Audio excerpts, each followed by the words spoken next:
台积电确定要伫过去高雄炼油厂的地点设厂，虽然炼油厂即卖已经无咧运转，不过原地宿舍内底也是有大人。虽然住户是真欢喜讲地方有新的发展，不过嘛烦恼讲，若是地去放收回去，因就无所在通好住。所以，望市府会当规划社会主体，也是有其他方案会当保障因的权益。高雄炼油厂宿舍区经过风景，树仔真多，住户拢是住2代甚至3代的中油员工。即马听到台积电要来投资做厝边，在地里长拢讲真欢迎，不过居民嘛有烦恼。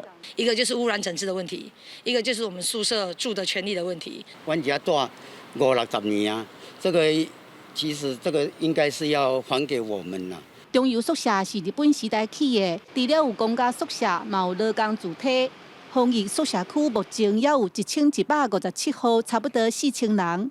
住户敢若有地上权，爱纳厝税予中油。居民一直争取土地会当卖予因。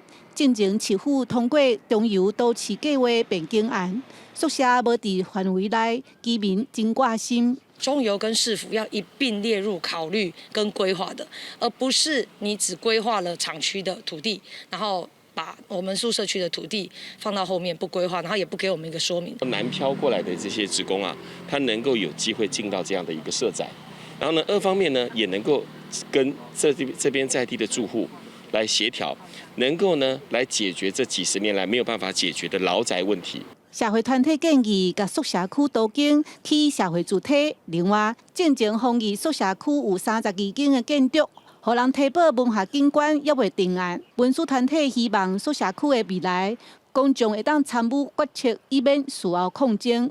记者邓亚文、刘维做高雄报道。